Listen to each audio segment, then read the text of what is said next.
Oke, jadi kelas teologi PB ini eh, ada dua penilaian ya. Jadi masih proses dan akhir.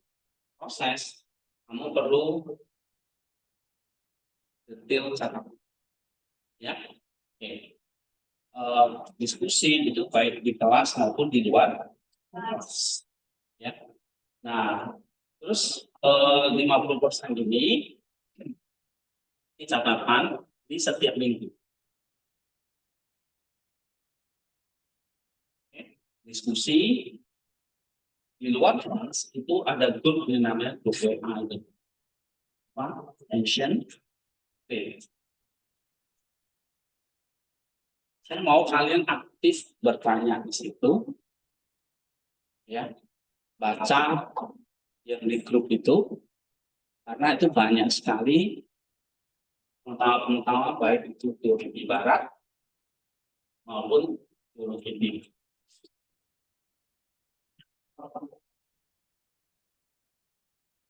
Ya.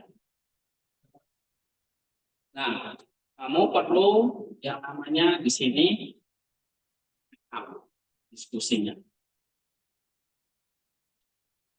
Mungkin kamu nggak terlibat diskusi langsung, tapi kamu pengamat. Kemarin itu ada wiki yang tanya, itu mahasiswa kita di sini. Dia tanya tentang Septuaginta. Ya. Nah, itu teologi timur. Kenapa kok nggak pakai Septuaginta? Kok pakainya Ibrani? Itu teologi barat. Kita ini produk dari teologi barat. Kitab ini. Tapi wiki bertanya tentang Septuaginta. Itu teologi timur. Nah, sudah saya jelaskan. Itu apa namanya? Diskusi. Ada tanya jawab, ada saling respon, ada saling bahkan mengcounter ya argumennya atau menyerang argumennya balik dan sebagainya. Tanya balik gitu. Nah, itu namanya diskusi. Nah, kamu perlu semua punya WA kan, sudah masuk grup ya. Nah, kamu perlu buat catatan kayak gini. Ya, ada catatan di kelas, ada catatan diskusi. Saya di sini di kelas ini. Nanti tanya, Pak, saya masih bingung ini. Silakan. Nah, begitu saya jawab, catat. Itu namanya proses. Jadi proses itu ya ribet. Ya. Kamu masak di dapur itu kan ribet ya kan. Misalnya kotor-kotor lah atau si bau lah, itu namanya proses. Tapi sedang dikerjakan gitu. Kalau nggak proses ya nggak ada akhir gitu. Ya kan nggak ada makanannya kan. Nah, jadi kita di sini proses itu memang nggak gampang, makanya hanya tinggi 50%. Nah, di sini yang penting ya. Jadi ada dua yang perlu kamu dikerjakan setiap minggu, rekap diskusi. Nah, kalau nggak ada yang bertanya, ya kamu yang bertanya. Namanya diskusi itu kamu cuma pengamat. Kamu boleh bertanya. Satu dua orang bertanya, ya. Nanti saya jawab. Tentang apa pelajaran di kelas ini? Pak, tadi di kelas teologi teologi timur, saya kurang paham tentang ini. Silakan, jangan malu-malu. Pertanyaan yang nggak ada pertanyaan yang bodoh atau pertanyaan yang tidak bagus. Semua pertanyaan itu adalah pemikiran kalian yang kalian ingin cari tahu jawabannya. Nggak ada masalah. Tanya apapun itu. Oke? Nah, ini yang kamu perlu. Nah, nanti di tugas akhirnya adalah, ini uh, dari hasil ini, dari hasil semua pelajaran itu, kamu bikin seperti sebuah atau modul. Seperti ini saya tunjukin.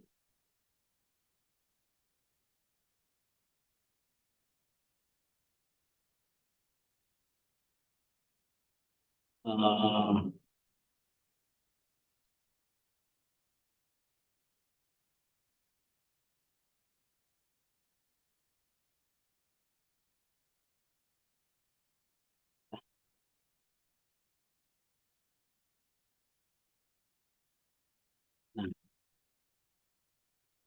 Saya ini ada judul bukunya, Diagnosis Maximian Mark. Coba.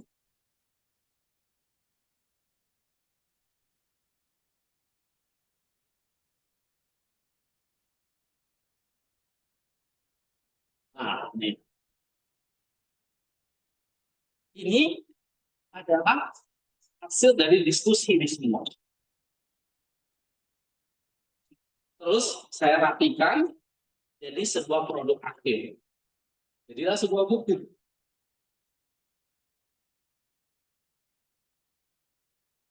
Gitu. Ya. Nah, kamu lihat isinya. Jadi saya beri judul, ini yang keempat ya. Sekarang udah ada yang kelima bahkan. Itu sudah banyak jilid. Kenapa? Sudah banyak diskusi di grup itu. Di kata pengantar. Nah, nih ada yang bertanya tentang apa sih tubuh manusia? Apakah tubuh manusia Yesus ikut naik ke surga?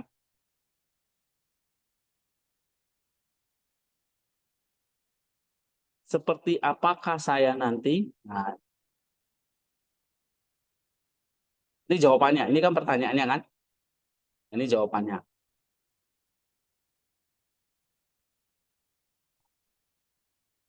Ini penting.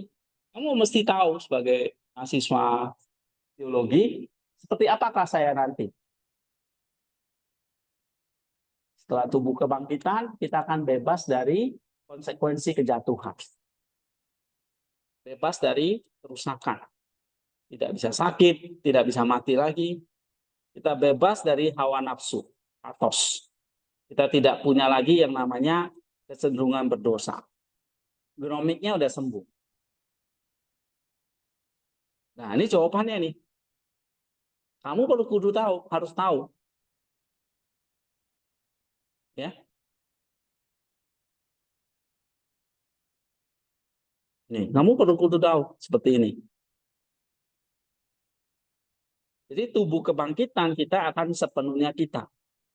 Tetapi di dalam versi yang tidak pernah bisa kita bayangkan. Tubuh kita ya sekarang, tapi sudah dibebaskan dari semua batasan dan penyakit akibat kejatuhan. Tubuh kita tubuh fisik yang nyata, tetapi kini beroperasi di bawah sistem operasi ilahi. Sepenuhnya hidup oleh roh dan memancarkan kemuliaan Allah. Nah, ini jawabannya di dalam pertanyaan ini. Ini yang tanya siapa? Ya saya nggak tahu siapa. Mungkin mahasiswa, mungkin orang lain di grup itu, di grup ini. Ini kemarin ada yang bertanya apa lagi?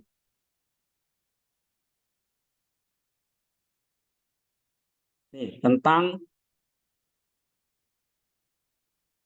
virtue, kebaikan itu apa? Itu adalah jubah setiap manusia ya. Nah, ini pertanyaan teologi timur ini. Ya. Nah, jadi di kelas ini kamu belajar apa? Mengantar teologi barat, tapi juga teologi timur. Nah, kamu perlu belajar. Diktat saya itu cuma 50-an halaman, tipis. Kalau dibaca sehari juga selesai ya kan?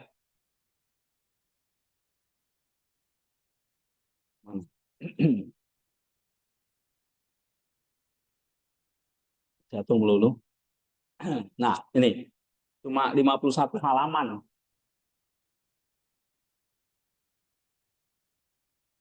Ya kan? Nah, tapi saya merangkum topik-topik yang penting dirangkum, dipadatkan gitu. Nah, tapi nanti diskusinya kan bisa kemana-mana. Oke, bisa di kelas ini, bisa di luar kelas. Nah, kamu perlu ikuti,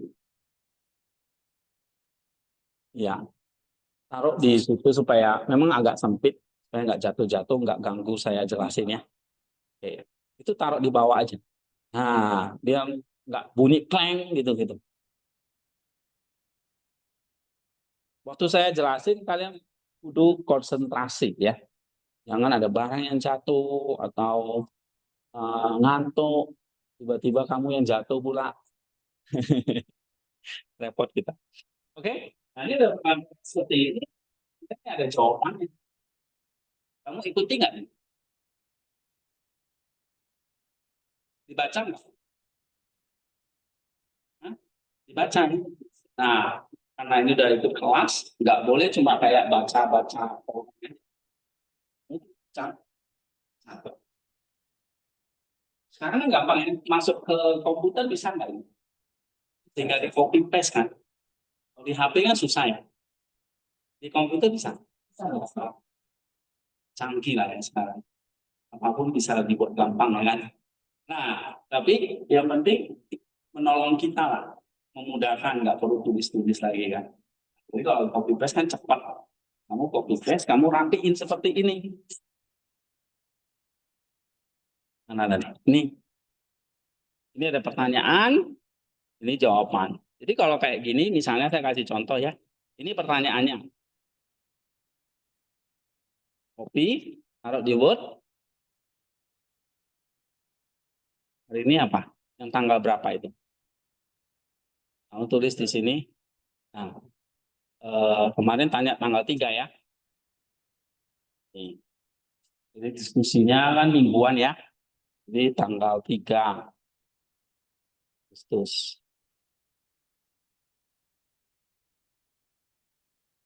Oke. Jadi kalian mulai tanggal 4 ya. Hari ini tanggal berapa? 4. Nah, jadi mulai tanggal 4. Nah, jadi ini pertanyaannya begini. Cetak miring misalnya.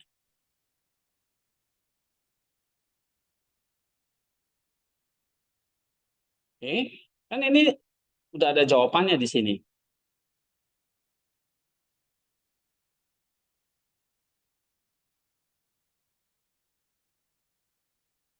Kopi. Kamu tinggal rapiin di situ.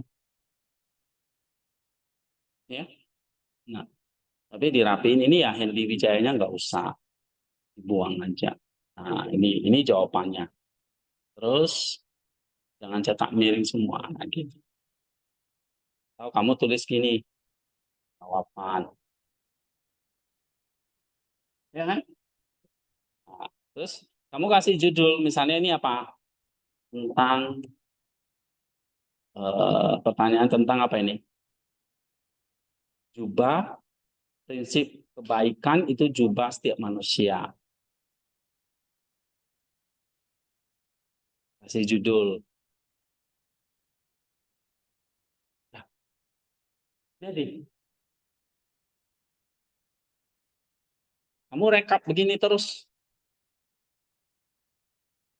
ya.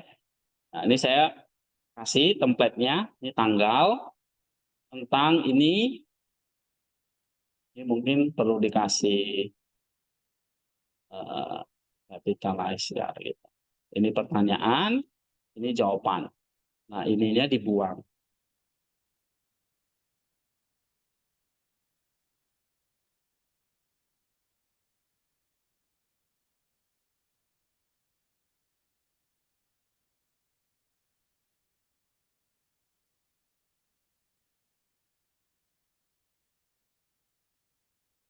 Tapi bukan cuma rekap ya.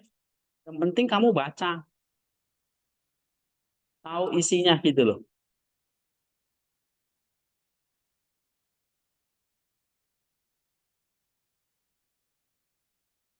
Nah, ini saya kasih template-nya. Oke. Jadi waktu kamu mengerjakan ini, bertanya, diskusi ini kan kamu bertanya, kamu baca. Ya. Ini kamu tanya, kamu baca sini. Tapi dan ya kamu rekap juga. Nah, nanti kamu edit lagi supaya ini bisa jadi kayak buku ini.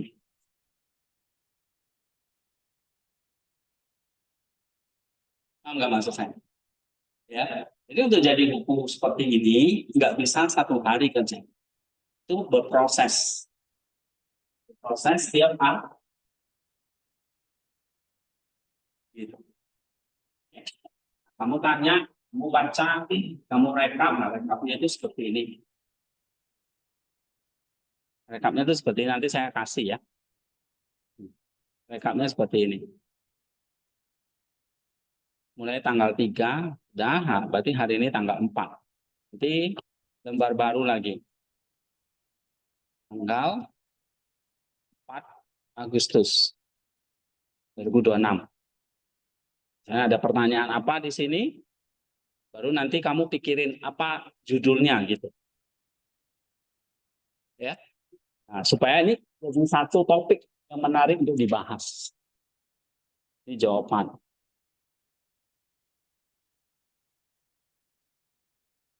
Ini kalau ada kata-kata, ya benar Mas Kevin, ini dibuang aja nggak apa-apa. Ya, itu kan ya respon.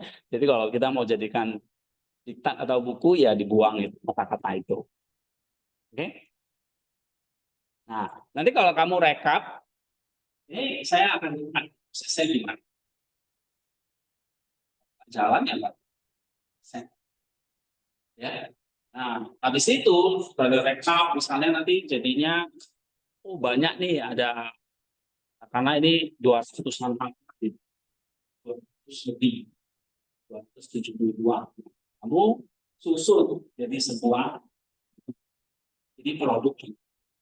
Ini loh hasil saya ikut kelas geologi timur, geologi barat ini dia. Ini kamu mungkin bisa fotokopi, print dapat satu buku. Kan saya dapat pinjaman paling itu buku. Itu sebetulnya diskusi saya tulis di kelas itu, makanya jadi sih. Ada banyak buku-buku ya yang saya tulis. Nih, ini yang kelima. Ini semua dari diskusi ini. Ini ada kelima, ya. Ini ada V ini kelima.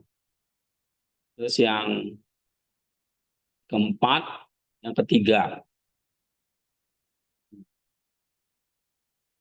Terus ada yang ke satu, ini yang ke satu.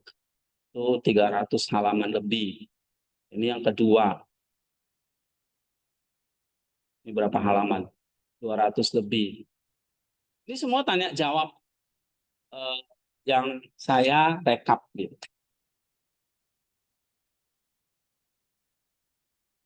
Oke? Bisa? Ya, nanti tinggal saya akan kasih template ya ini, kamu tinggal lanjutin. Di tanggal 4 Agustus, terus kamu catat di sini. Pertanyaannya dari mana saja? Ya tadi saya dulu. Si yang di dalam kelas atau di luar? Mungkin banyak yang di luar kelas nanti. Perhatikan baik-baik. Supaya apa? Supaya kamu belajar. Nah, pertanyaan itu banyak dari orang tua. Malah kebanyakan orang tua, bukan mahasiswa biologi. Tapi saya mau mahasiswa saya juga rajin, aktif bertanya. Ya, itu kalau orang yang bertanya jangan dimarahin, jangan tanya ya. Ini jadi banyak bahasnya. Awas ya. Ya, sama. Udah ngajak-ngajak teman, gak usah ikut ekskul kan. Nah, tapi saya dengar kamu mau channel. Ya, ekskulnya bukan kayak anak SMA main bola. Di sini ekskulnya hanya skill yang bisa didevelop. Ya, ngajak mau cuci baju ya, makan sepatu saya nanti. Oke, nih hasilnya. Jadi ini 50%. Ada pertanyaan nggak tentang tugas?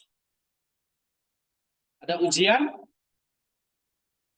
Ya, ada kalau nggak dikerjakan, saya lihat nanti dalam prosesnya, oh nggak dikerjain, sudah ada saya kasih ujian yang banyak-banyak. Ya. Misalnya kalian takut ujian kan? Kalau tugas ini susah nggak? Hah? Tugas ini sulit? Hah? Lumayan. Oh berarti belum sulit dong. Oke, ada pertanyaan nggak? Sudah paham? Nah, nanti yang kalian kumpulkan waktu ujian itu adalah hasil pelajaran kalian selama 1 semester. Ya, saya lebih suka seperti itu daripada tiba-tiba kamu hafal, saya suruh hafal, terus saya kasih soal, ya, itu belajar semalam aja bisa, ya kan? Dapat langsung nilai bagus. Kalau sistem ujian dengan soal gitu, kamu belajar 1 hari 2 hari bisa sih hafal gitu. Tapi sistem hafalan itu bagusnya tuh cepat ingat, tapi juga cepat lupa. 1 bulan aja udah lupa. Apalagi manusia sekarang, jangankan 1 bulan, 1 hari juga udah lupa ya kan. Karena otak kita diserang dopamin sama TikTok terus. Oke, nah ini tugas yang saya kasih, tapi bisa dapat ini nggak kalau nggak kerjakan ini? Nggak bisa, ya kan? Ya kan? Kalau kamu nggak ngerjakan yang ini, kalau kamu nggak ngerjakan ini, dapat ini nggak bisa. Tapi kalau ujian, kamu 1 semester nggak ngikuti gitu, cuma pinjam catatan temen, terus sebelum ujiannya kamu hafal, bisa nggak? Bisa. Jadi kalau sistem ujian itu lemahnya gitu, instan gitu, ya kan? Tanpa kamu harus ikut prosesnya dari awal. Ya. Yang penting kamu punya catatan terus kamu hafal, apalagi dosennya baik hati kasih kisi-kisi kan. Nah, itu malah lebih mudah gitu. Oke, saya nggak mau tinggalkan itu sistem jadul lah. Sekarang saya mau gimana mahasiswa itu bisa menyelesaikan tugas akhirnya yang harus bergantung sama tugas mingguan. Kalau ini nggak dikerjakan, diskusinya nggak ikuti, kalian nggak pernah baca grup, ya, nggak pernah rekap seperti ini, bisa tiba-tiba gitu, nggak bisa, kecuali ya kamu curi punya teman gitu loh, ya, nah, minta dong ini, tapi saya tinggal ubah nama saya akalin-akalin dikit, saya buang-buang dikit supaya nggak persis sama, bisa nggak? Bisa. Tapi kalau ketahuan kamu bakal gagal. Jadi di sini, nah, ya. Jadi di sini, ya, jangan ada yang main curang. Ya, semua mesti rajin. Kecuali misalnya dalam proses, saya ketinggalan loh. Yang kemarin atau 2 hari yang lalu saya ketinggalan. Boleh nggak saya minta file-nya? Oke, nggak apa-apa. Misalnya WA-nya terhapus gitu ya. Atau handphonenya error ada masalah, tinggalan lah. Apapun aja. Bisa nggak saya pinjam temen? Boleh nggak? Boleh, tapi dia harus jadi sendiri gitu. Kamu jangan kasih yang sudah jadi. Ya, oke. Zaman Dodi, paham? Doni, Ani, Yosafat, namamu keren loh, Yosafat. Hidupmu juga mesti ini ya. Siapa? Atos, Tiffany, Susti ya. Jadi, untuk Ambrosius, ini Flora ya. Ini Eto'o, Modi, Tangguh, Mary, Andi, Bukan. Oke? Kalau udah oke, kita let's go. Kalian ada flash disk nggak di sini? Atau nanti template-nya saya share di Google Classroom. Semua sudah masuk Google Classroom belum? Oke, ini template-nya. Nah, kamu tinggal lanjut. Ya. Tanggal, pertanyaan, jawaban. Terus. Nah, nanti pas UAS, kamu rapiin lagi, jadikan seperti ini. Ada daftar isinya. Ini kan judul-judulnya. Isinya. Terus, kamu desain cover nih. Nih. Nah, sekarang ada AI itu bisa belajar. Kamu bolak-balik jatuh. Apa sih? Nah, Dodi. Oke, nah, ada AI kamu bisa bisa. Jadi kamu kasih judul, misalnya diagnosis Maximian, ya, pengantar teologi timur dan barat. Apalah judulnya yang keren-keren gitu. Nah, kalau saya kasih judulnya ya nggak keren sih ya. Ya cuma gini doang. Ya, oke. Terus yang kelima itu udah keren lah. Jiwa pada yang gitu. Oke. Kasih satu kalimat yang orang tuh tertarik untuk baca. Itu kamu selesai, nih, ya, itu produknya kamu bisa tawarkan ke orang-orang untuk kamu jual. Ini mau beli buku karya kami nggak nih? Ini saya jual ini. Nih,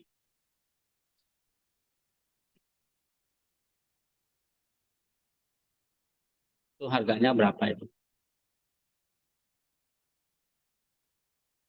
Mana tadi? Diagnosis Maximian 5 ya, belum di sini.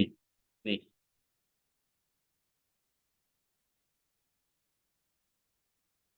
nih. Yang 4 tadi berapa harganya?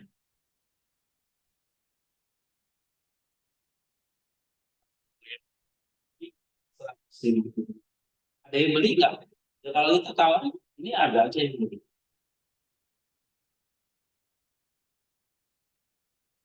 Itu, ya. Misalnya, ini saya bahas tentang Roh Kudus, bahas tentang adab suci, bahas tentang ini kalau ada yang saksinya itu tanya jawab. Ya, nah ini yang kalian mau kerjakan.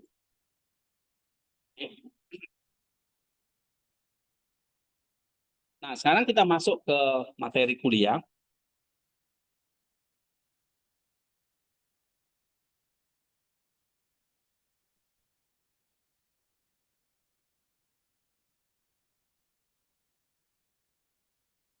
Ini semua ya, ini pengantar teologi timur dan barat.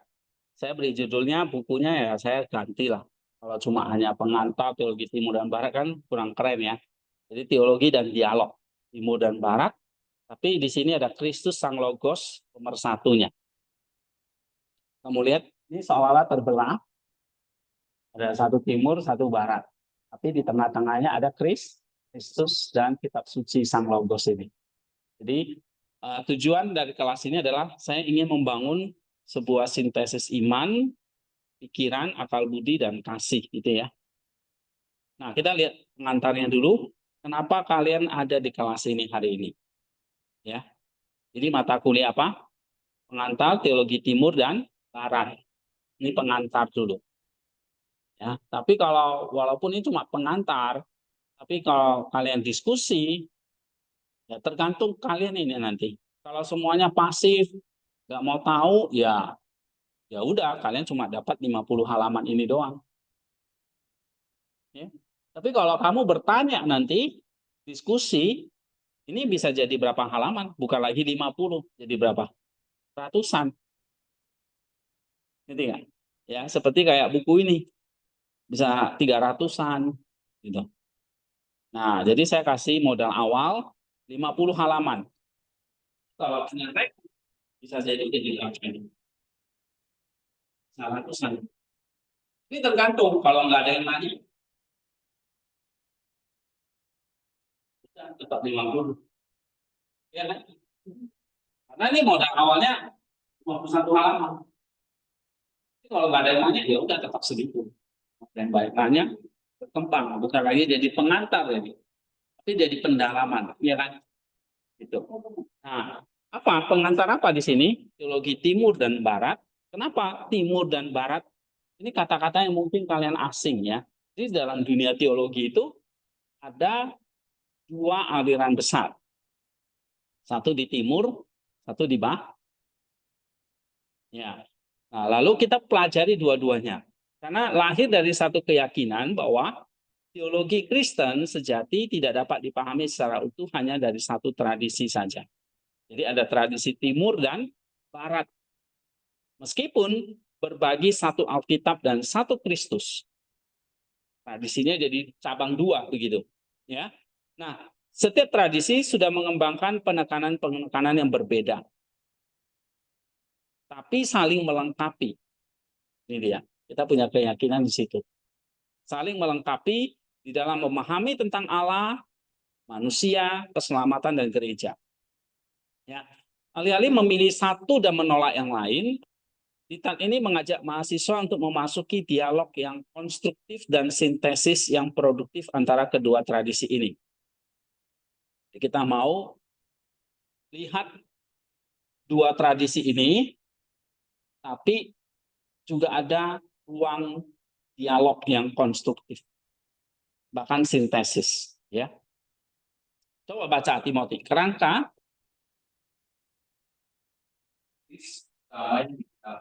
pikiran Saint tanpa pengaruh iman. Tahun 808. Kebaca nggak di belakang? 40 sampai ya. Sebagai representasi paling komprehensif dari tradisi Timur yang kemudian dilakukan dengan tokoh-tokoh utama tradisi Barat dari Agustinus hingga teologi kontemporer. Nah, lihat di situ. Jadi kita mulai lihat ya pemikiran-pemikiran dari Timur. Siapa tokohnya misalnya? Maximus. Saya akan banyak pemikiran dia nanti di dalam diskusi dalam kelas-kelas kita gitu ya. Oke. Kenapa pakai Maximus? Kenapa? Dia representatif paling komprehensif dari ini. Ini. Mengapa Pak Henry sering mengutip Maximus? Karena dia dari Timur yang paling lengkap lah. Ceritanya paling komplit. Kalau kalian beli makanan kan tuh sukanya yang komplit kan, paket kan. Ya kan, kalau paket kan udah makan, udah minum kan. Nah, jadi Maximus itu paketnya Timur. Paham? Nah, oke. Tapi ada dialogkan dengan tokoh-tokoh utama dalam tradisi Barat. Mulai dari siapa? Spinoza kan? Hingga yang kontemporer sekarang. Jadi ini pelajaran yang global. Ya. Maka kelas ini saya jual. Mau ikut 1 juta mata kuliah. Ada satu mahasiswa yang mau ikut. Jadi yang dari luar itu. Dia nggak bisa join. Oke. Nah, pilihan Maximus bukan tanpa alasan. Dia adalah teolog yang paling berhasil mensintesis seluruh tradisi patristik sebelumnya. Itu ada Origenes, Kappadokian, Pseudo Dionysius. Nah, kamu akan mulai harus familiar dengan orang-orang ini. Ya, kalau di teologi ya, kamu harus familiar dengan orang-orang seperti ini. Oke. Kalau kamu di dunia sepak bola, kamu familiar dengan nama-nama Messi, Ronaldo kan? Ya kan? Nah, tapi kalau di dunia teologi, familiar dengan nama-nama pemainnya. Siapa pemainnya? Maximus, Agustinus, Origenes. Ya. Sama kalau kamu di dunia bola kenal siapa? Hah? Ronaldo. Ya kan? Siapa lagi? Mbappe ya kan? Nah, kalau di sini ada Messi. Hah? Di sini ada Messi ya? Kenapa nggak ada? Karena di sini bukan dunia bola, tapi dunia apa? Teologi. Jadi setiap dunia itu ada tokoh-tokoh terkenalnya. Nah, sepak bola ada Messi, ada Ronaldo, ya itu aja mereka ya kan. Ada Kane, ada Mbappe. Sekarang ada siapa lagi? halan, ya kan? Kayak apa itu manusia berjalan tegak. Oke, tapi kalau di dunia teologi ada Messi, enggak. Nah ini tokoh-tokohnya, yes. Oke, ya ada Origen, ada Bapak Kapadokia, ada Theodosius, ada Maximus, ada Agustinus. Nah itulah pemain-pemainnya. Ya, Erin. Di dunia kuda, ada kuda apa aja kan? Kamu tahu kan? Siapa joki paling top di kampungmu? Kami punya itu di sana. Apa? Nama pemiliknya saya. Saya. Saya. Saya. Nah, jadi setiap dunia itu ada tokoh-tokoh terkenal. Begitu juga di teolog. Di timur paling terkenal siapa? Maximus. Kenapa Maximus? Paling komprehensif. Terus apa lagi? Alasan kedua apa? Ini kalau kan tanya orang apa sih sedikit-sedikit Maximus? Ah, kamu tahu alasannya. Kenapa sih Yesaya paling terkenal? Kenapa familiar? Karena misalnya kudanya banyak atau sering juara, ya kan? Kenapa Messi terkenal? Jago mainnya, ya kan? Dia banyak memenangi piala, ya kan? Champion, piala dunia. Kenapa kok Maximus yang terkenal? Kayak kalau di dunia bola ada Messi, di dunia teologi ada Maximus nih. Cuma kamu di sini bukan pemain bola, Yosafat. Tapi sekarang kamu masuk dunia teologi. Jadi pola pikirnya harus berubah nih. Jangan main bola di sini.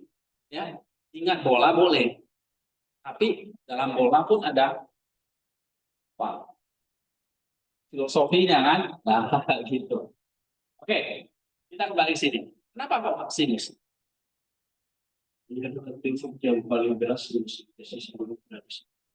iya. Saya kalau tanya, pasti jawabannya ada di sini. Kamu tinggal baca lagi gitu. Ya. Nah, kamu catat sekarang. Jadi template yang kedua ini diskusi. Sekarang catatan nih. Catatan ini berarti catatan kuliah ya. Kalau ini diskusi kan bisa lebar kemana-mana kan, ya kan? Bisa kemana-mana. Karena teologi timur barat kan begitu banyak. Sama kayak saya suruh kalian baca Alkitab itu begitu banyak. Nah, tapi kalau catatan kuliah ya khusus ini kuliah kita gitu loh. Nah, kamu catat di sini. Ini catatannya misalnya gini, ya. Ini yang diskusi ya. Ini yang kuliah. Catatan kuliah. Selalu bikin tanggal. Misalnya tanggal 4. Nah, ini hasil template. Saya udah jelasin nih. Apa yang bisa kalian catat di sini?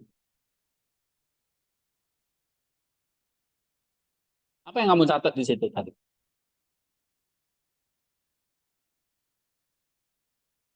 Ayo, poin-poinnya. Misalnya tadi apa? Oh, ada dua tradisi teologi, yaitu Timur dan Barat. Satu poin. Kamu kasih gini. Nah, terus apa lagi?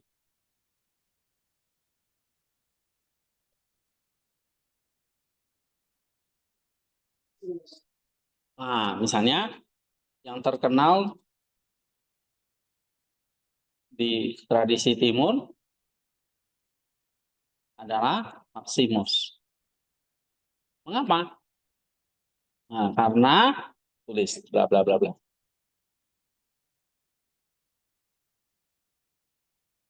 Nah, nanti kamu bikinnya kayak gini. Poin.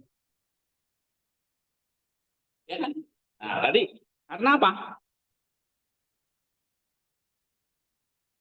Apa? Karena dia yang paling komprehensif dan mensintesis Origenes mensintesis barat dan timur.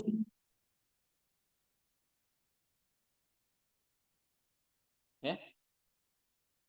Gitu. Mana catatanmu, Dodi? Ada. Oke. Kayak gitu. Terus apa lagi nanti masuk poin berikut. Nah, yang pakai laptop kan enak, langsung ketik ya.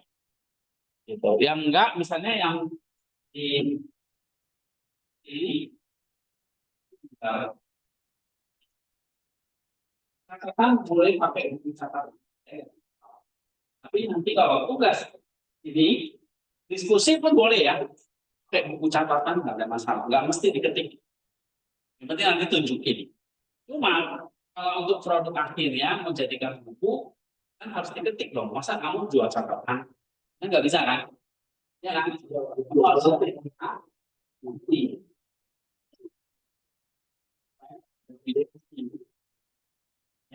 Nah, jadi kalau untuk diskusi ini dicatat aja nggak masalah.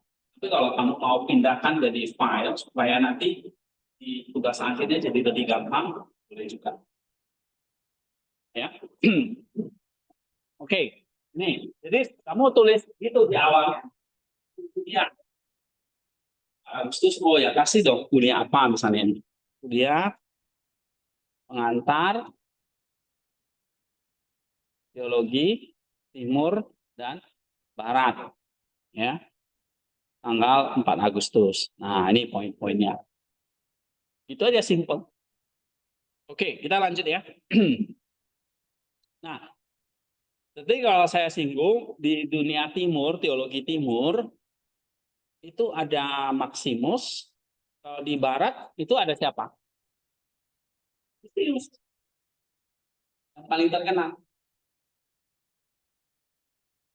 Jadi kalau di dunia sepak bola Eropa ada Haaland, Mbappe, ya kan?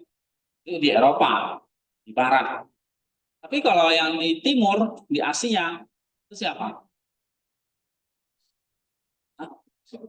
Ada si Son, orang Korea itu kan? Kan beda kan? Ada siapa lagi? Bambang Pamungkas. Udah pensiun. Oke. Nah, begitu. Oke, kita lanjut ya. Maximus, dia pakai kerangka kristologi kalsedonian. Pemikirannya memiliki relevansi yang luar biasa bagi tantangan teologi konten. Jadi kita akan pakai pemikiran Maximus dalam dunia timur ini juga untuk menjawab bagaimana relevan. Maximus itu hidup di abad keberapa ini?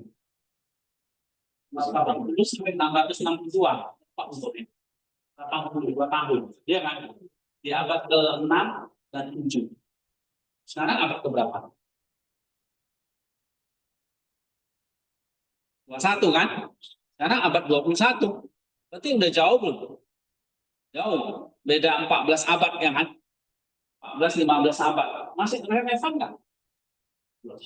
Nah, kita buktikan nanti dalam tanya jawab. Masih relevan nggak sih Maximus ini untuk kehidupan saat ini? Nah, kitab ini dirancang untuk mahasiswa S1 dan S2 sebetulnya. Ya, jadi mahasiswa S1 diharapkan mampu memahami perbedaan antara timur dan barat, tapi juga titik temu kedua tradisi itu.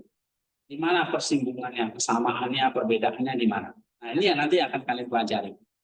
Ya, secara konseptual. Tapi kalau mahasiswa S2 diharapkan mampu melakukan analisis kritis dan sintesis yang original berdasarkan sumber-sumber primer dan sekunder yang relevan. Ini untuk S2. Ya, kalian S1 yang penting bisa memahami dulu perbedaan dan titik temu dari kedua tradisi itu. Oke, semoga Dita ini tidak hanya kuliah inilah ya, tidak memperluas wawasan kita, wawasan teologis mahasiswa, tapi juga memperdalam kehidupan spiritual dan pelayanan kita sebagai pemimpin, pelayan Kristus. Nah, yang nanti kalian saya akan selalu tambahkan, dilengkapi dengan kebenaran, the head. Jangan ngomongnya kepala ya. Maksudnya apa? Head itu kepala, tapi maksudnya apa? Kebenaran. Hati itu maksudnya kasih, ya. Dan hands itu keberanian untuk tidak atau melakukan sesuatu. Jadi kalau 3H ini dibaca apa kalau di sini? Nah, yang pertama, kamu catat, ini banyak head. Head itu catat, diskusi, itu head.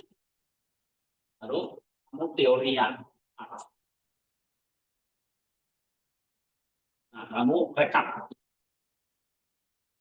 Jadi lagi itu rekap itu. Muhan. Oke, hands-nya nanti jadi produk ini hands.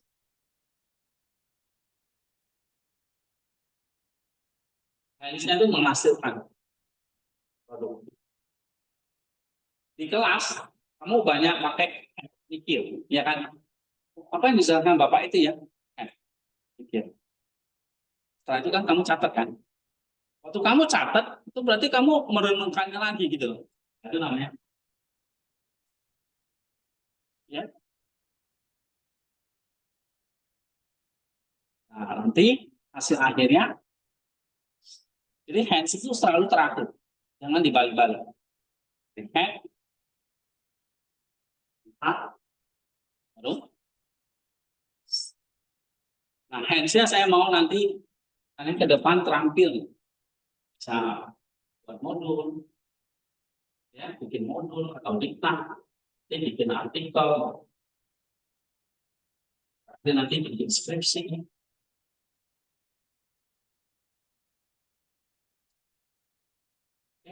Itu proses ya. Nah, sekarang kita lihat deskripsi mata kuliahnya.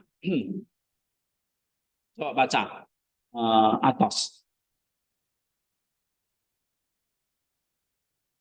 Pakai acak keras. Jadi dari timbangan, statistik, perbedaan dan titik dan muatan kronologis, dan rigor, ortodoks, teologi, dan barat metode pemahaman. Sekarang historis, teoritis dan sintesis. Iya. Bahasan mencakup sejarah perpecahan tradisi,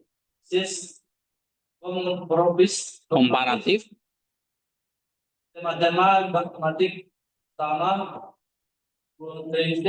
Trinitas, histologi, antropologi, soteriologi, pneumologi, sosiologi, dan Eskatologi. Dualitas dan metode teologi serta relevansi kontemporer dari sintesis kedua tradisi. Iya. Kerangka hermeneutis utama adalah pemikiran Sigmarus dan perilaku iman yang disintetiskan dengan perspektif barat dan teologi takhir, teologi yang sekarang ya. Jadi kamu lihat di situ apa yang menarik? Kuliah ini akan mengkaji apa? Kembangannya, karakteristiknya, ciri khasnya ya, perbedaannya, dan titik temunya antara teologi timur itu ya istilahnya, istilah lain ini, istilah baru apa? Ortodoks dengan teologi yang Kristen Barat. Barat itu identik dengan apa? Katolik Roma atau Katolik aja dan Protestan. Ya. Nah, kita akan lihat secara historisnya, tematisnya, dan sintetisnya atau sintesisnya. Nah, kita akan bahas sejarah perpecahannya, lalu perbedaan, perbandingan ya, komparatif terhadap tema-tema dogmatik yang utama seperti ala Trinitas, tentang kristologi, antropologi, ya, soteriologi, pneumatologi, eklesiologi, eskatologi. Oke, nah itu yang akan kalian pelajari. Ya, Trinitas itu tentang Allah, kristologi tentang Kristus, ya, antropologi tentang manusia. Ya, soteriologi tentang keselamatan. Pneumatologi tentang Roh Kudus. Eklesiologi tentang gereja. Eskatologi nanti tentang zaman akhir, ya. Oke, kita juga akan belajar spiritualitasnya nanti akan lebih khusus di hari Jumat. Saya udah WA di grup ya. Bukunya udah ada, tinggal dibaca ya, spiritualitas. Ya pokoknya di sini ya kamu sudah masukin dunia belajar, dunia kuliah ya harus banyak baca ya. Ya, jadi harus banyak baca buku. Kenapa? Pusing? Hah? Enggak. Buku-buku kepala. Ya, harus banyak baca di sini. Ya. Spiritualitas, metode teologinya, serta bagaimana relevansinya. Relevan itu maksudnya kegunaannya untuk kita sekarang.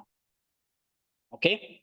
Nah, saya pakai kerangkanya adalah pemikiran Saint Maximus ya, yang disintesiskan dengan perspektif barat dan teologi yang mutakhir.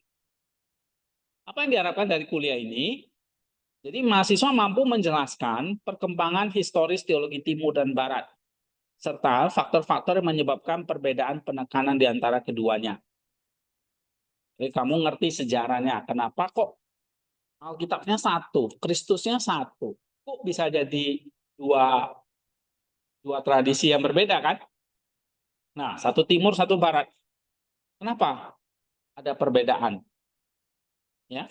Nah, yang kedua, mengidentifikasi karakteristik metodologis dan epistemologis yang membedakan pendekatan antara teologi timur dan barat. Jadi apa karakter masing-masingnya? Bagaimana mereka berteologi secara metodologisnya dan epistemologisnya. Oke. Yang ketiga, menganalisis perbedaan dan titik temu kedua tradisi dalam tema-tema dogmatik utama secara kritis. Ya. Apa yang mereka bahas tentang Allah misalnya. Nah, di mana perbedaannya? Tentang Kristus, di mana perbedaannya? Tapi juga titik temunya. Atau apa? Persamaannya. Ya. Nah, ini yang kita mau pelajari juga. Yang keempat, apa? Coba baca Fani. Mensintesis Wawasan dari seksual dengan menggunakan leksa Maximian sebagai apa sebagai medis. iya.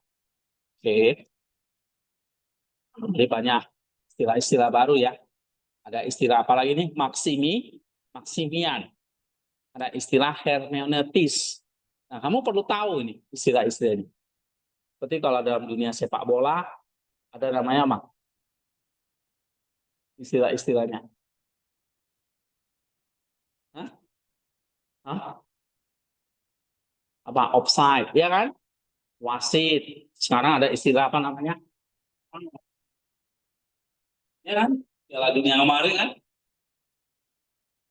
Istilah apa lagi? Gol, kiper, gelandang, back, ya kan? Nah, dalam dunia teologi ya juga sama. Karena istilah-istilah kamu harus pelajari. Apalagi, misalnya kamu ketemu apa? Tadi, teologi timur, teologi barat, ortodoks, protestan, katolik, ya kan? Hermeneutiks, Maximian. Tadi ada istilah apa lagi di sini? Epistemologis, historis, ya, hermeneutis, dan sebagainya. Ini pelajari. Yang kelima, Airin baca. Aplikasikan teologi ini dalam konteks sekarang teologi dan Temporer. Latih baca ya, supaya lancar bacanya. Oke, atau juga. Ya, cara gimana supaya cepat baca? Baca bersuara, baca Alkitabnya, atau baca diktat. Nanti jadi lidahnya nggak kaku. Ya, mungkin di SMA banyakkan merenung kali ya. Jangan banyak yang bolos nanti. Pak Tagar ya. Oke, ini ada 5 hal yang mau kita capai. Jadi kamu lihat, tahu sejarahnya, ya, tahu gimana mereka berteologi, tahu perbedaan dan titik temunya, sintesisnya, supaya ini ah, bisa berguna nanti untuk pelayanan pastoral di gereja, bahkan untuk studi teologi kita di tempat ini, ya, bahkan nanti untuk misi penginjilan kontemporer. Nah, ini di mata kuliah yang sangat penting. Nah, ini yang mau kita pelajari hal ini, ya, nanti akan kalian nanti jadi sebuah modul. Jadi saya nggak langsung suruh kalian bikin artikel dulu, tidak. Ini cuma gimana? Ini dari catatan, dari diskusi, ya, itu kamu susun jadi bagus. Oke? Jadi catatan, misalnya hari ini kamu akan catat apa ini?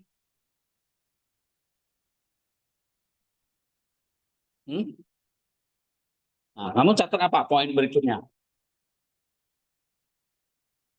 Coba, Magda.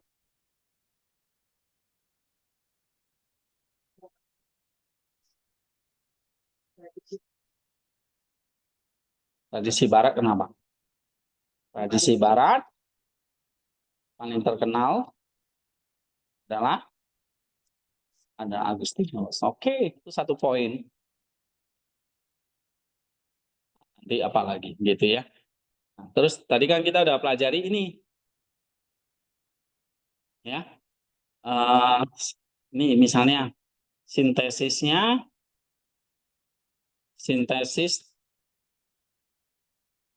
teologi Timur dan Barat berguna untuk apa?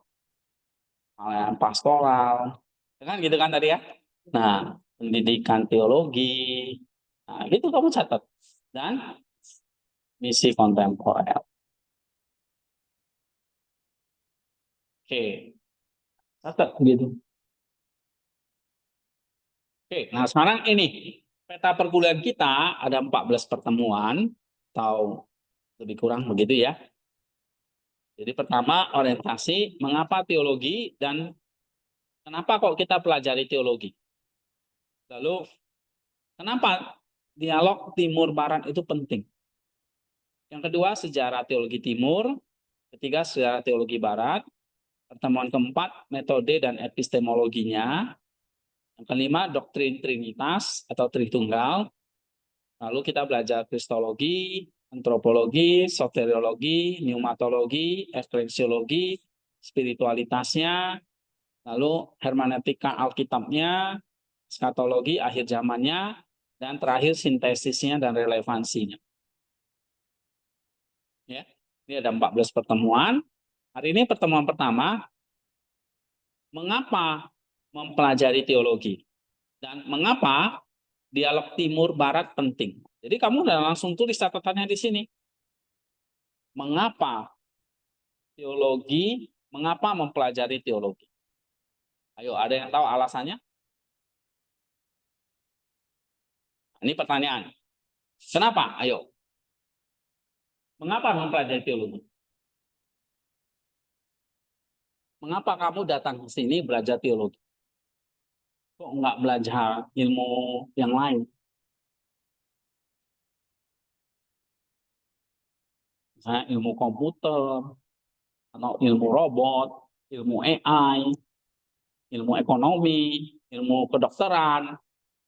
Tapi kok kamu ke sini, ke Soteria ini, kamu belajar namanya teologi, ilmu teologi. Kira-kira kenapa?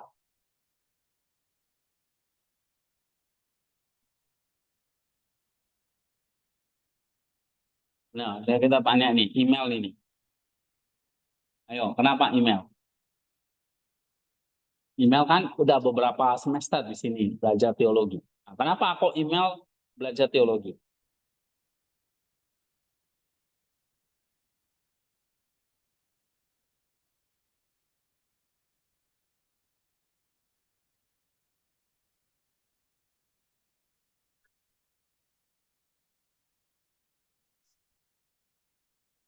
Kenapa penting mengenal Kristus lebih dalam? Kok penting mengenal Kristus lebih dalam?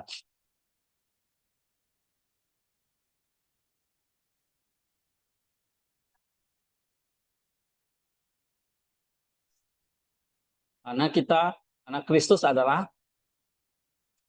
gambar dan rupa kita gitu. Jadi kita itu dicipta oleh Dia dan dijadikan seperti Dia. Seperti Dianya itu seperti apa? Aku penasaran gitu ya. Ya good. Jadi kita dicipta segambar dan serupa Allah.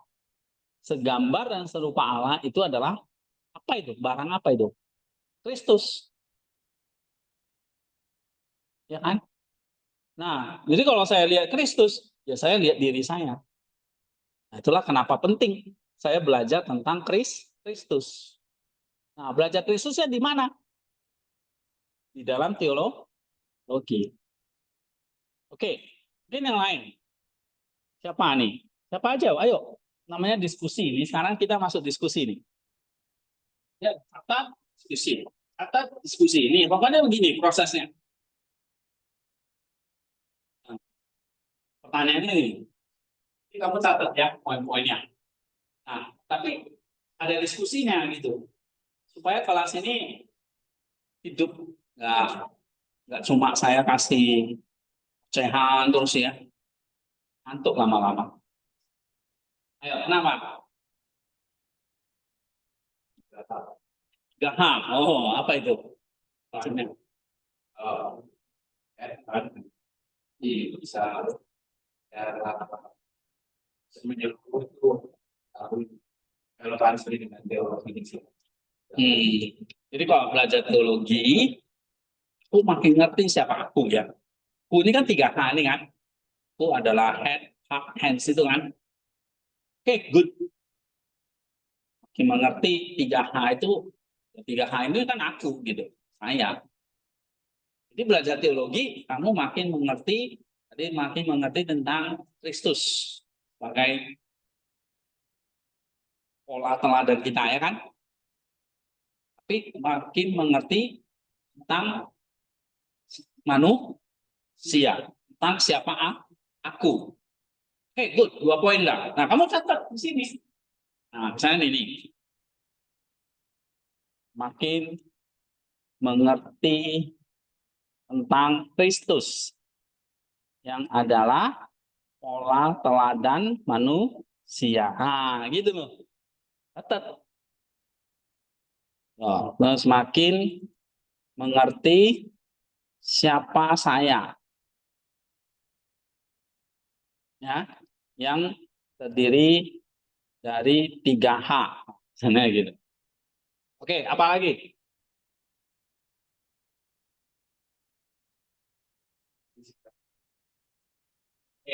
Oh, ngerti dunia teologi, sejarahnya. Oke, good. Kenapa kok penting? Kok mau tahu sejarah?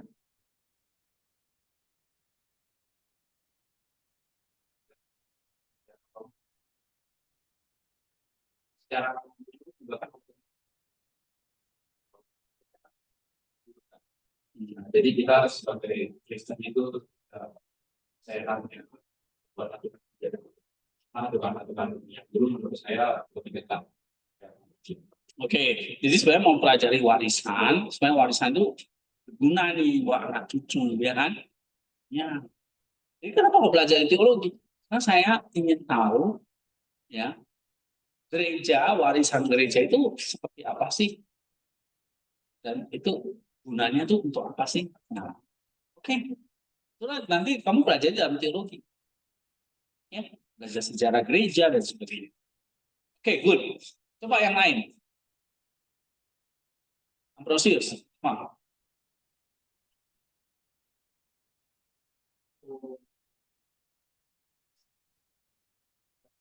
Itu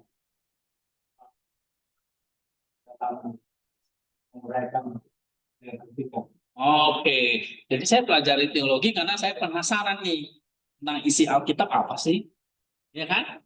Selama ini kan cuma dengar dari pendeta misalnya ya, atau guru sekolah minggu, atau guru jemaat, ya kan? Tapi saya sendiri kepingin tahu tentang isi kitab. Kenapa kok penting Alkitab?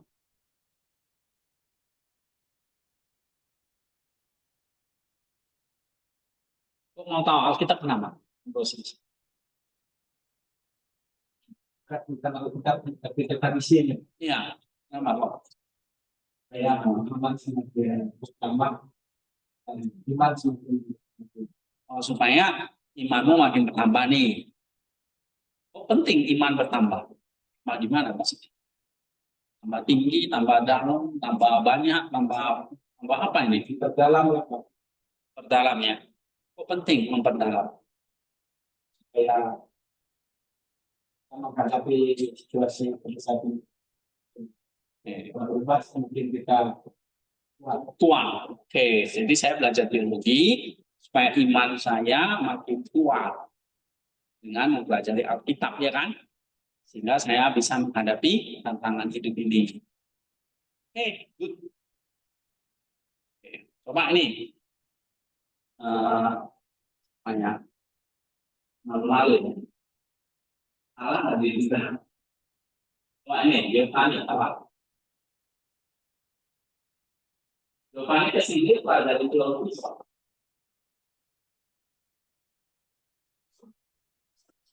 Oke, tahu tentang Kristus ya. Kenapa kok penting tahu tentang Kristus? Hah?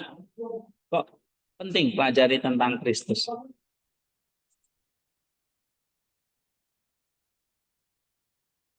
Apa kira-kira? Karena mungkin dari kecil saya diajari tentang Kristus. Kristus. Saya nggak ngerti siapa dia. Ya kan? Saya nggak kenal dia. Saya kenal Kristus lewat pendeta. Pendetanya Kristus versinya pendeta saya. Nah, gitu ya kan? Pendetanya lagi baik, Kristusnya baik. Pendetanya lagi jelek, Kristusnya jadi jelek. Gitu, gitu ya. Gimana?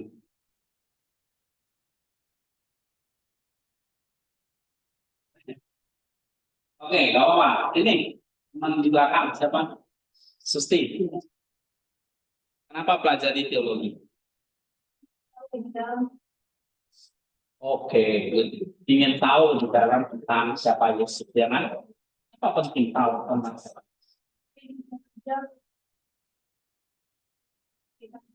Oke, nah saya tahu. Begitu saya tahu tentang Yesus, saya makin mantap nih ngajak orang ikut ya. Benar, good. Karena kalau kamu mau ngajak orang ikut Yesus, kamu sendiri nggak tahu siapa dia, cuma ikut doang ya. Jadi begitu kamu tahu siapa dia, kamu pasti yakin orang harus ikut ya. Oke, very good. Ya. Nah, catat itu. Nih, coba Dodi. Kenapa Dodi? Kamu belajar teologi di sini.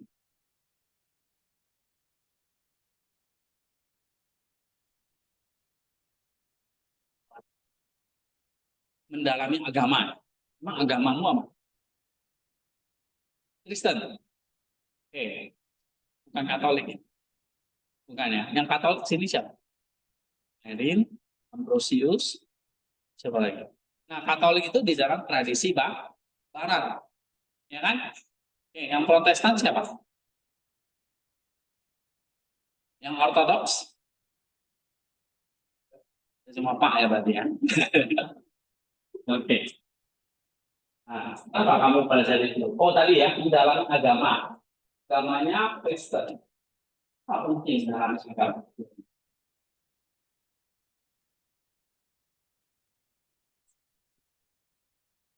Karena kita apa?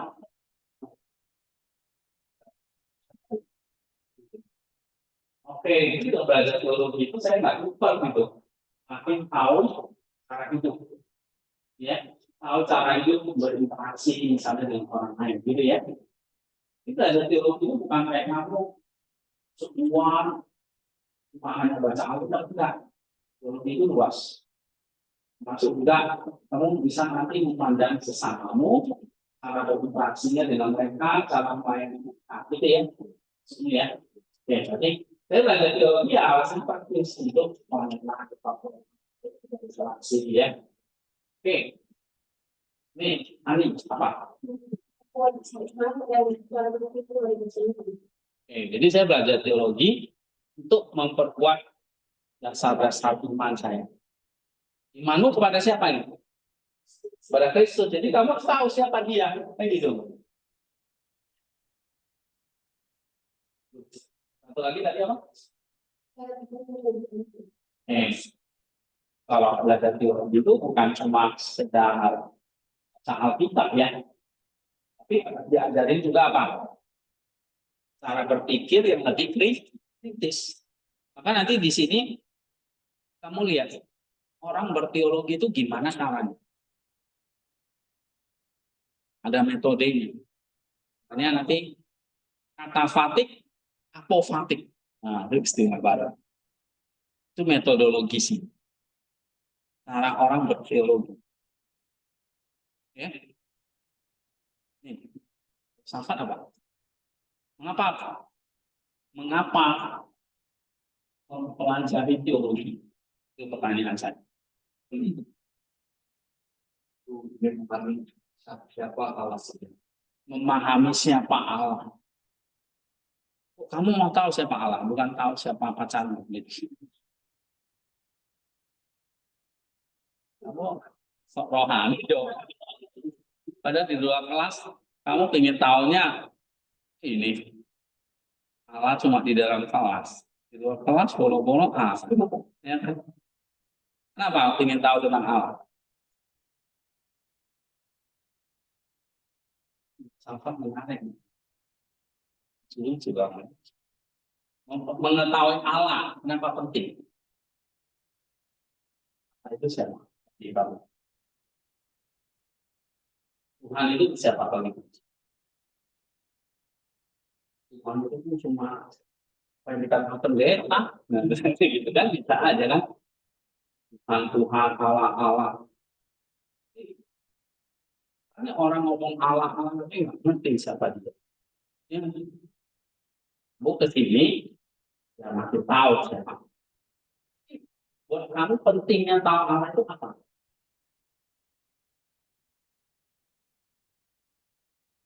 Dan kamu harus tahu kalau kamu punya pacar, kamu harus tahu tentang dia, pribadiannya, ya, karakternya, gaya hidupnya. Kenapa kamu penting tahu tentang dia? Karena nanti kamu mau nikah sama dia kan, mau hidup sama dia kan, itu. Itu. Nah, kenapa kamu penting tahu tentang Allah?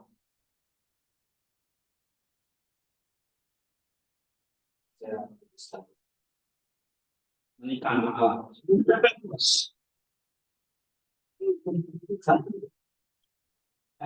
Kenapa kamu penting tahu tentang Allah? Jangan kamu jawab supaya saya mau menikah sama Allah. Nah,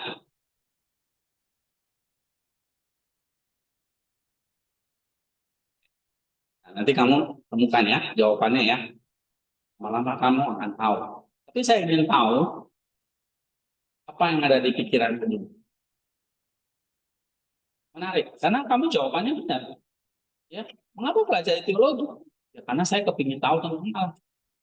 Nah, cuma saya perdalam lagi nih, diskusi lagi kita ini. Kenapa kok tahu tentang?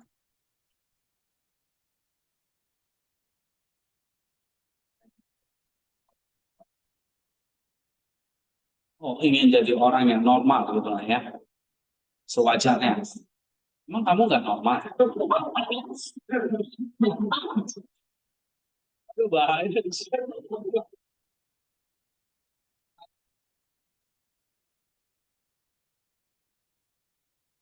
Oh, supaya jadi manusia yang memang Allah inginkan, ya kan? Baik.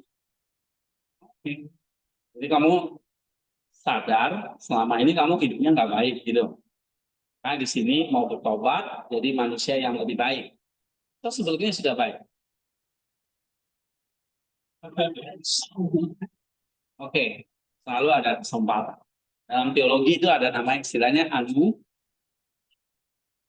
dikasih anugerah so estetik. Mungkin hidupmu masa lalu itu nggak baik, ya itu udah dikubur. Ku, apa? Ku, kubur. Tahu kubur? Saya bawa. Nih, dikubur ya masa lalumu. Ini udah selesai. Nah, sekarang kamu fokus hal supaya hidupmu jadi lebih baik, yang berkenan. Oke, good point. Jadi saya belajar teologi memang buat saya dulu nih, perbaiki diri saya, menyembuhkan diri saya. Dulu jahat, rusak, sakit lah ya. Nah sekarang saya kenal Yesus, kenal Allah, saya jadi bersem. Ya Pak, teologi. Jadi belajar teologi itu kayak Yosafat itu bilang kayak kita belajar ilmu dokter. Ya, dokter tuh belajar ilmu kedokteran untuk apa? Menyembuhkan orang lain. Nah, kamu sebelum menyembuhkan orang lain, kemarin di khotbah ya, hands kita itu apa hands? Menyembuhkan orang lain, ya kan? Tapi sebelum kamu sembuhin orang lain, kamu mesti sehat dulu. Kan kamu juga sakit-sakit gitu.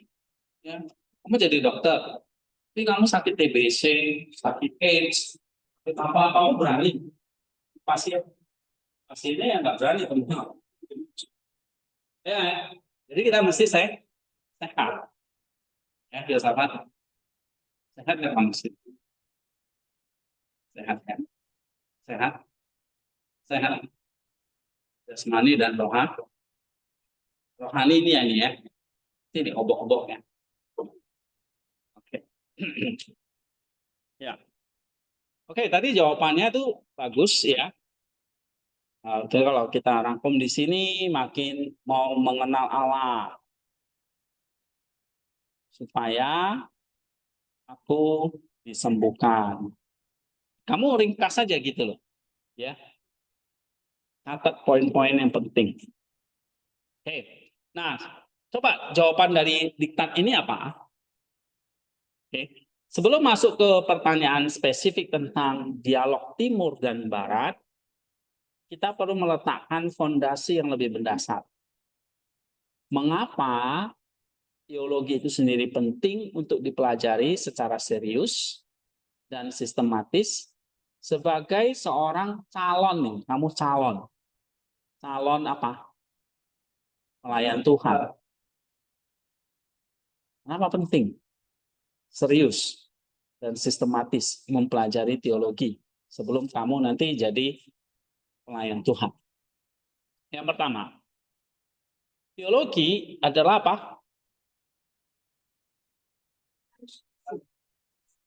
Nah, ini tadi jawaban dari Yosafat. Benar.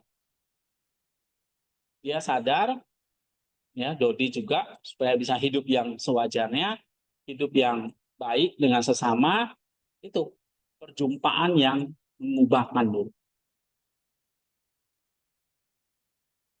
Nah, bukan sekedar pemahaman kognitif. Kognitif itu pikiran.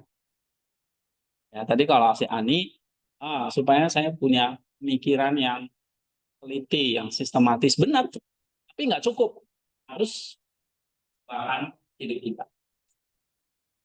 Nah, tadi ada jawabannya iman ya, apalagi tadi. Nah, itu perjumpaan yang mengubahkan. Itu alasan pertama, apa kamu belajar dulu. Bukan cuma tahu tentang Allah, tahu tentang Kristus. Tapi tahu tentang Allah, tahu tentang Kristus itu mengubah. Ini yang paling penting. Nah, yang kalau dalam Maximus, kemarin saya sebut sebagai apa? Mulai mendaki.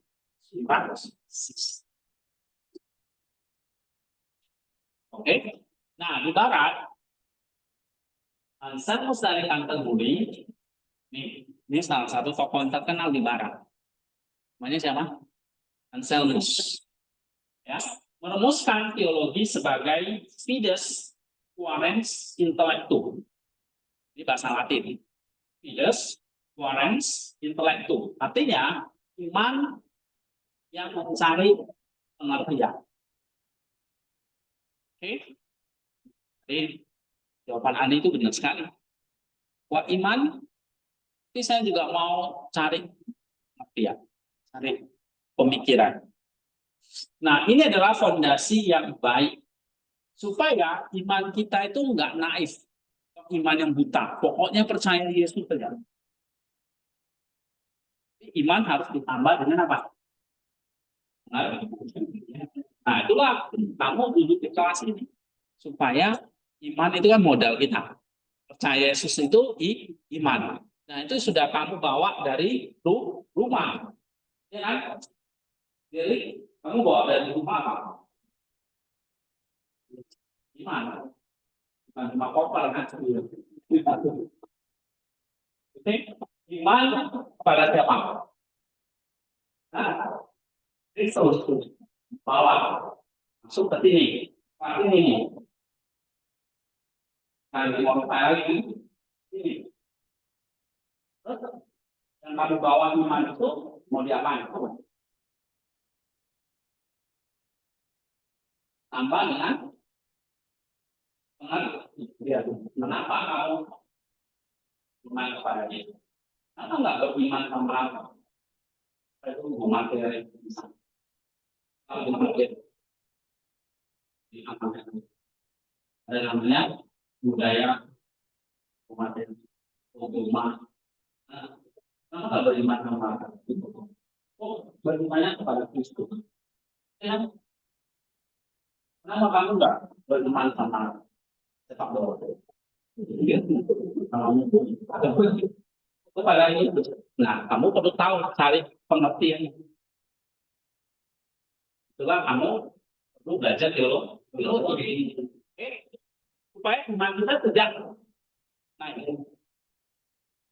Tapi tradisi Timur, nah ini ya, melengkapinya, membuangnya, tapi disempurnakan, dilengkapi. Melalui ungkapan Evangelis Ponticus, dia berkata apa? Coba baca sama-sama. Seorang teolog.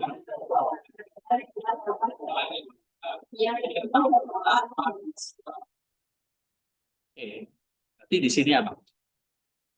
Iman perlu, pengertian juga perlu. Tapi ditambah lagi apa?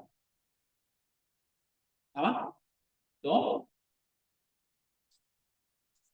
Nah, itulah namanya praksis. Walaupun iblis ya, iblis tahu nggak tentang iman, tahu tentang alam. Itu yang saya jelaskan. Iblis tahu tentang alam.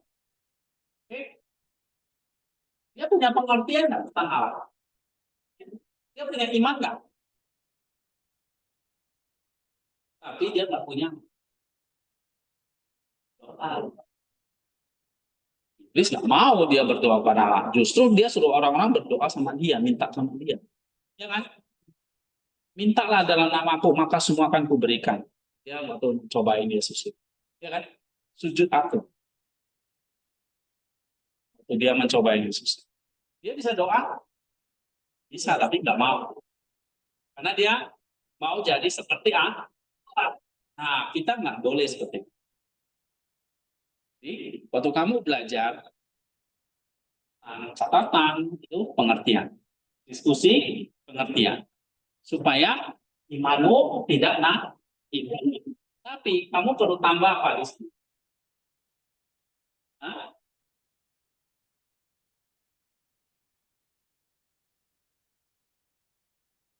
Oke. Nah, catatan, diskusi, bikin diktat, modul itu semua pengertian. Itu intelektu. Tapi harus ditambah dengan itu timurnya itu bisa. Nah, cukup Anselmus. Baru tambah dari Evangelus. Evangelus ini dari mana? Timur. Anselmus barat. Nah, itu dipertemukan. Berarti iman harus ditambah dengan apa? Pengertian. Pemahamannya kan? Tapi dari timur tambah apa lagi?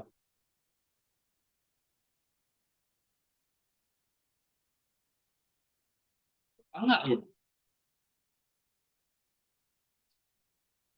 Doa itu maksudnya nanti doa di depan kelas, bukan itu maksud saya. Ya, tapi doa itu maksudnya apa? Dalam hatimu ada ini sis ini ilmiahnya.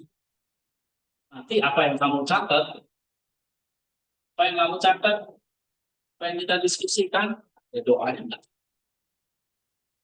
Ada misalnya ucap syukurnya atau ada terima kasih nggak kepada Tuhan, selalu ada doa. Ya, misalnya nggak ngerti, minta Tuhan tolong supaya saya ngerti. Nah, ada nggak? Itu namanya doa. Dan doa basa-basi di kelas gitu. Ya, oke. Bagi Saint Maximus, sang pengaku iman, teologi bukan sekedar spekulasi rasio tentang Allah. Jadi bukan tebak-tebakan tentang Allah. Ya, tapi partisipasi langsung dalam kehidupan Allah. Mempelajari teologi berarti apa? Menyelamatkan akal budi, logos manusia, dengan sang firman di logos ilahi. Jadi kita punya logos kecil, yaitu akal budi kita diselaraskan ya, dengan apa? Sang firman, logos ilahi. Lalu apa? Ini sis beri. Lalu menghasilkan ini rumus ini. Sis beri man latihan doa. Sedang teologi. Jadi belajar teologi itu apa? Iman. Tapi juga perlu apa? Menghasilkan apa? Teologi. Iman, tambah pengertian, tambah doa, menghasilkan teologi. Praksis, teorian. Oke, ini satu. Ini penting sekali. Jadi nanti kamu kan nggak hanya ambil kelas ini, kamu ada ambil kelas-kelas yang lain, ya kan? Teologi yang lain, semuanya sama. Berangkat dari iman kepada Kristus. Saya ingin dalami tentang Kristus. Kan kamu mikir di sini. Kamu mikir. Jangan nggak mikir. Ya, harus mikir semua di sini. Tapi tanpa doa. Lalu jadi teolog.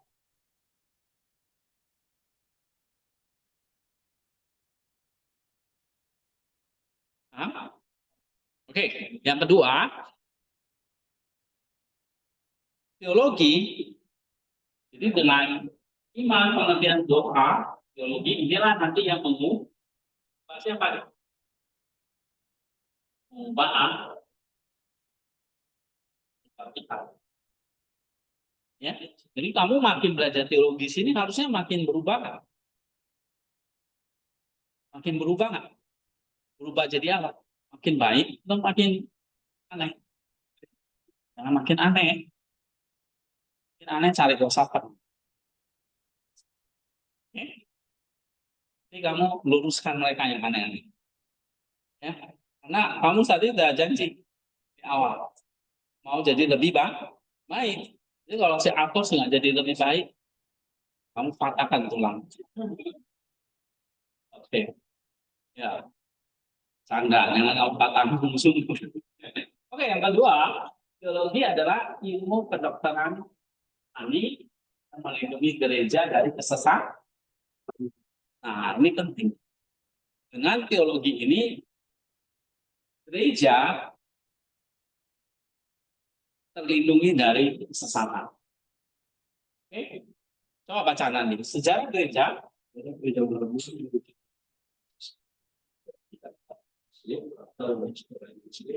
selalu diarahkan pada bisnis logis. Jadi kan 1921. ini kutip bukunya ya. Terus, Dalam kecamatan Maksimian, tidak ada kesempatan kebal tidak salah seperti intelektual, melainkan penyakit rohani yang lahir dari dua pihak atau cerita diri atau itu. Dan tindak kronik yang torsi, konsili 80. konsili, kemudianis, kedua, ajaran debat filsafat abstrak, melainkan upaya gereja merumuskan versi obat yang tepat untuk menjadi kemudian izin. Untuk yang baik adalah itu kesalahan yang berarti seorang yang menjaga jemaat dari ajaran yang merusak Jadi kenapa kok kamu pelajari teologi? Supaya nanti ke depan kamu nggak ngajarin yang sesat. Banyak tuh ajaran-ajaran di media sosial ya. TikTok, YouTube, Instagram, ngajarinnya aneh-aneh. Tidak itu nggak kemana-mana. Dari dulu cuma Arianisme, ya Nestorianisme. Itu dua bidang besar yang sekarang menjelma itu jadi namanya macam-macam. Pendeta ini, pendeta itu. Nah, hati-hati. Gereja sudah menunjukkan bahwa ada krisis besar yang selalu terjadi karena krisisnya krisis teologi.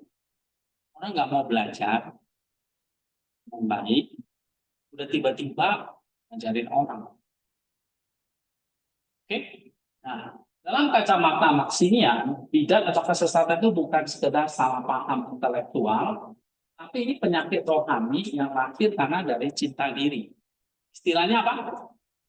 Ya, pilau, cinta diri atau ego. Ya, dan kehendak genomik yang terdistorsi, kehendak kita. Oke? Konsili ekumenis bukan ajang debat filsafat abstrak, tapi upaya gereja merumuskan resep obat. Teologi itu sudah seperti resep obat yang tepat untuk menjaga kemurnian. Jadi nanti kalian akan belajar teologi yang benar, teologi yang baik. Supaya apa? Supaya kamu bisa nanti mengembangkan terapeutik. Itu tadi menyembuhkan orang. Pastoral care. Ya, jaga jemaat dari ajaran yang merusak, ngatur keselamatan. Kamu kalau ajarin salah, mereka nanti akan sesat dan kehilangan salah. Ini bahayanya bagus. Seperti yang dikatakan oleh Yakobus, guru itu penting sekali, jangan sampai salah aja. Nah, maka di sini kamu belajar baik-baik sebelum kamu jadi guru nanti.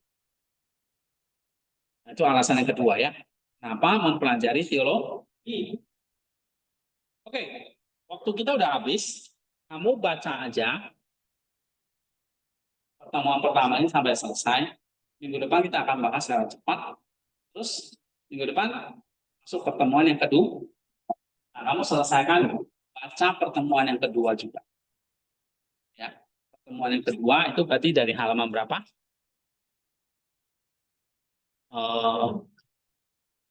Nih, sejarah teologi timur, ya, dari konsili hingga S.C. Carson. Oke.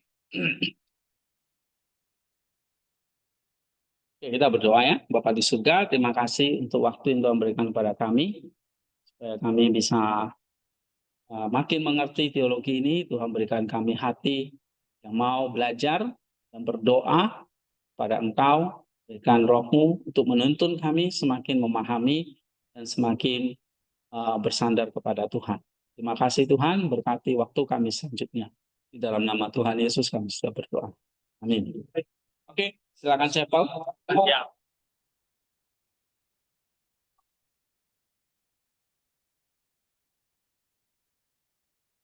Nah, minggu depan, ini kan berarti udah ada catatan nih. Tolong. Jadi saya kasih di langsung ya. Nah, nanti kamu download template-nya. Semua pakai template yang dari saya tadi 2 itu. Ada catatan dan diskusi ini. Ya. Lanjutkan catatannya, kamu rapikan. Diskusinya nanti 1 minggu ke depan ya, mulai hari ini sampai ini. Nah, nanti saya akan bikin folder di Classroom. Nah, kamu submit di sini. Diskusi. Ya. Jadi diskusi sama catatan. Oke, thank you.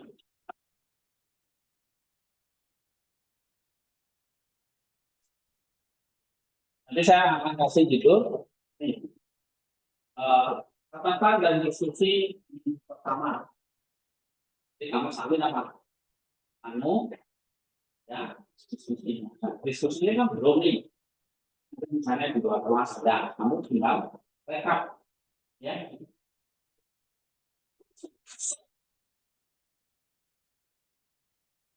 Sudah selesai.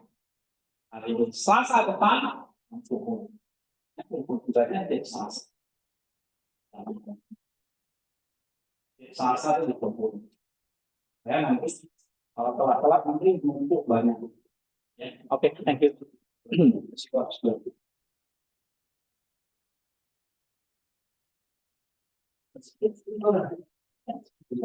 Ya, silakan.